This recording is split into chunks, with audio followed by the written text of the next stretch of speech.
Hello friends, आज हम पढ़ेंगे भारत में निर्धनता के राजनीतिक कारक और जनसंख्या कारक तथा अन्य कारक। ठीक है, तो पहला हमारा है राजनीतिक कारक।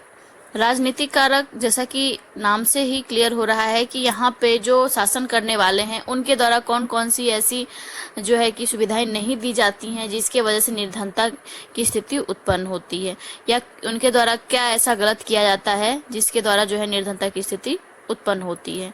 ठीक है, तो हमारा पहला है ब्रिटिश नीति।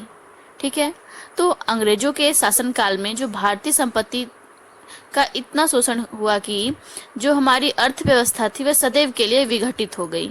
ठीक, इस काल में उद्योगों का विकास तो हुआ, लेकिन औद्योगिकीकरण के सभी लाभ इंग्लैंड को मिले, जबकि भारत के पास पूंजी का नितांत अभाव हो गया। ब्रिटिश नीति के कारण शासन व्यवस्था में भी लाल फीताशाही का बोलबाला हो गया, जिसके परिणाम स्वरूप जन सामान्य की जो आर्थिक स्थिति है उसमें सुधार नहीं हो सका। ठीक है, और फिर हमारा दूसरा है युद्धों का बोझ। भारत को पिछले 40 वर्षों में 4 बड़े बड़े युद्धों का बोझ उठाना पड़ा। सबसे पहले द्वितीय विश्व युद्ध में भारतीय पूंजी का अंग्रेजों ने बुरी तरह से अपव्यय किया। इसके बाद 1962 में चीन के द्वारा आक्रमण तथा 1965 हुआ। 1971 में पाकिस्तान द्वारा भारत पर आक्रमण होने के कारण यहाँ की जो अर्थव्यवस्था था उस पर बहुत प्रतिकूल प्रभाव पड़ा। बांग्लादेश के शरणार्थियों और पाकिस्तान के युद्धबंदियों पर होने वाले व्यय की राशि भी कम नहीं रही। सन 1985 से आज श्रीलंका से आने वाले तमिल विस्थापितों के कारण भी भारत का जो आर्थिक बोझ था बढ़ा। कश्मीर तथा दूसरे क्षेत्रों में आतंकवाद बढ़ने से भी यहाँ की जो अर्थव्यवस्था था उस पर प्रतिकूल प्रभाव पड़ा। ठीक, फिर हमारा तीसरा है राजनीतिक दलबंदी तथा भ्रष्टाचार। भारत में निर्धनता के लिए विभिन्न राजनीतिक दल भी बहुत बड़ी सीमा तक उत्तरदायी थे। ठीक है, वर्तमान स्थिति में अधिकांश दलों का उद्देश्य किसी न किसी प्रकार सस्ती लोकप्रियता प्राप्त करना हो गया है, चाहे इसे राष्ट्रीय हित को कितना भी हानि क्यों न हो। राजनीतिक जीवन के अस्थिरता के कारण किसी भी योजना को व्यवहारिक रूप प्रदान बहुत कठिनता से ही मिल जाता है। अब यह स्पष्ट हो गया है कि भारत के आर्थिक साधनों के दुरुपयोग के लिए राजनीतिक भ्रष्टाचार भी एक बड़ी सीमा तक उत्तरदायी है।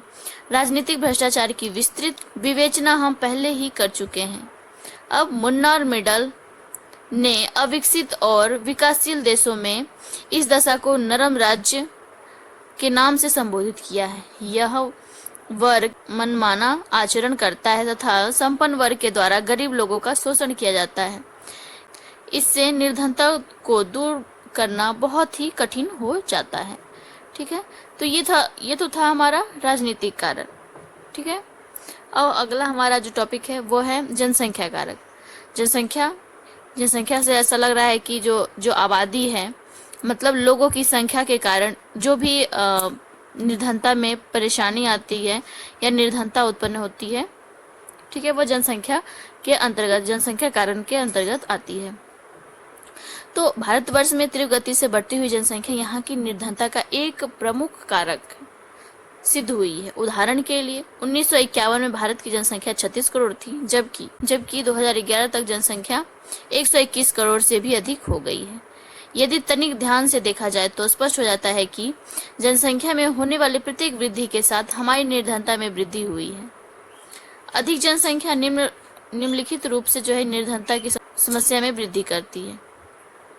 पहला है, जनसंख्या के बढ़ने से अधिक खाद्यान्न की आवश्यकता को विदेशों से खाद्यान्न मांग कर पूरा किया जाता है। परिणाम स्वरूप संपत्ति का एक बड़ा भाग विदेश को चला जाता है। फिर दूसरा है, जनसंख्या के बढ़ने से प्रत्येक व्यक्ति को सरलता पूर्वक रोजगार नहीं मिल सकता। इस प्रकार प्रतिवर्ष बेरोजगार व्यक्तियों की संख्या में वृद्धि होने से निर्धनता की समस्या भी गंभीर हो जाती है। फिर तीसरा है, मांग की अपेक्षा श्रमिकों की पूर्ति बढ़ जाने से कारखानों के मालिक श्रमिकों को कम मजदूरी देना आरंभ कर देते हैं, जिससे श्रमिकों का जीवन स्तर और भी निम्न हो जाता है। चौथा, जनसंख्या बढ़ने से प्रति व्यक्ति आय कम हो जाती है और इस प्रकार श्रमिकों को गंदी बस्तियों में रहना पड़ता है। इससे उनकी जो कार्य शक्ति है वो कम हो जाती है और इस प्रकार उन्हें अपना संपूर्ण जीवन निर्धनता में व्यतीत करना पड़ता है। फिर पांचवा है, जनसंख्या में वृद्धि होने से कानून और व्यवस्था को बनाए रखना कठिन हो जाता है।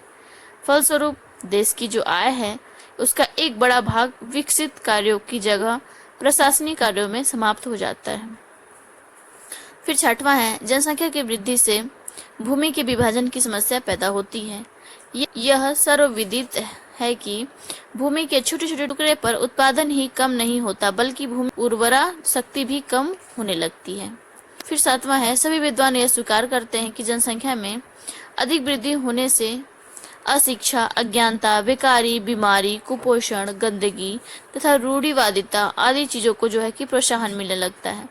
यह सभी समस्या प्रत्यक्ष या अप्रत्यक्ष रूप से निर्धनता की समस्या में वृद्धि करती है। ठीक है। फिर हमारा अगला जो है वह है व्यक्तिगत कारक। ठीक है।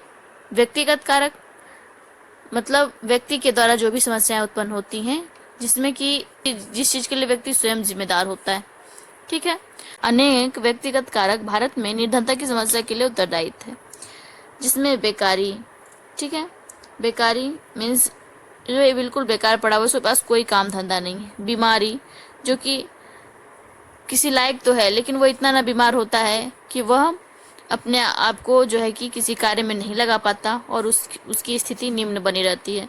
मानसिक रोग, कोई व्यक्ति मानसिक रोग से पीड़ित है। ठीक है। दुर्घटना, अचानक दुर्घटना हो जाने के कारण जो है कि निर्धनता की स्थिति उत्पन्न हो जाती है।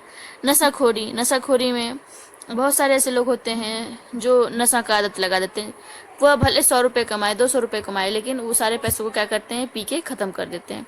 तो इससे क्या होता है, निर्धनता की स्थिति उत्पन्न होती है। फिर छठवां है उसका वेश्यावृत्ति। वेश्यावृत्ति जो है एक सबसे बड़ी निर्धनता का कारण है। इसमें क्या है, व्यक्ति अपने शौक को पूरा करने के लिए वेश्यावृत्ति का, बहुत सारी औरतें होती हैं वह इस क्षेत्र में चली जाती हैं क्योंकि उनको बहुत सारी आवश्यकता होती है जिसे पूरा नहीं कर पाती वो, और जिस वजह से उनको अपना स्वयं के शरीर को बेचना पड़ता है और इससे क्या होता है, वेश्यावृत्ति की जो है कि स्थिति उत्पन्न होती है। आलस्य की प्रवृत्ति, अगर व्यक्ति को काम ना करना हो, वह ज्वाइंट परिवार में रह रहा है, उसको कोई काम काज नहीं करना, उसकी सारी आवश्यकताएं पूर्ति हो जाती हैं, तो इसे व्यक्ति आलस्य हो जाता है और बाद में जब वही परिवार विघटित हो जाता है और अलग अलग परिवार हो जाते हैं तो वो जो आलसी व्यक्ति है वह पुनः वैसा ही रहता है और जिससे क्या होता है कि उसके परिवार में निर्धनता की स्थिति उत्पन्न हो जाती है। ठीक। बेरोजगार की दशा में व्यक्ति किसी तरह जीवन की अनिवार्य सुविधाओं को प्राप्त नहीं कर पाता। बीमारी न केवल आर्थिक बोझ को बढ़ाती है बल्कि इससे व्यक्ति बेरोजगार भी हो जाता है। मानसिक रोग व्यक्ति की कार्यकुशलता को पूरी तरह से समाप्त करके निर्धनता को प्रोत्साहन देता है। भारत में कारखानों के मालिक द्वारा श्रमिकों की सुरक्षा के प्रबंध अच्छे न होने के कारण दुर्घटना में वृद्धि होती है। ठीक है। दुर्घटना यदि श्रमिक अपंग हो जाता है तो कभी भी वह कार्य करने योग्य नहीं रह जाता। इसके अतिरिक्त मद्यपान और वेश्यावृत्ति भी अपव्यय को जो है कि बढ़ाकर निर्धनता की समस्या में वृद्धि करते हैं। ठीक है। भारत के संदर्भ में आलस्य और निष्क्रिय जीवन को भी निर्धनता का एक प्रमुख कारण माना जाता है। उन्होंने लिखा है, मुन्नार मिडल, इन्होंने लिखा है कि गांव के लोगों की टूटी फूटी झोपड़ियों में रहते मिलेंगे, उनके पशु की हालत बहुत खराब है, भोजन की समुचित व्यवस्था नहीं है तथा बच्चों की शिक्षा और मनोरंजन के लिए साधनों का नितांत अभाव है। इसके बाद भी लोग न तो काम करना चाहते हैं और न ही अपनी दशा को सुधारने का कोई प्रयास कर। उपयुक्त कारणों के अतिरिक्त भारत में निर्धनता का एक पहलू एक बड़े क्षेत्र की भौगोलिक दशाएं भी हैं। भौगोलिक विषमता के कारण बहुत बड़ी जनसंख्या को अपने विकास के संसाधन नहीं मिल पाते हैं। पहाड़ी और रेगिस्तान इलाके में इसका सबसे स्पष्ट उदाहरण है। यहाँ कड़ी मेहनत करने के बाद भी लोगों की जो आर्थिक स्थिति है उसमें सुधार नहीं हो पाता है। अनेक क्षेत्रों में वर्षा या पानी के अभाव होने के कारण हमेशा सूखे की समस्या बनी रहती है। ठीक है। तो अब हमारा जो अगला टॉपिक होगा वो होगा निर्धनता के सामाजिक दुष्परिणाम।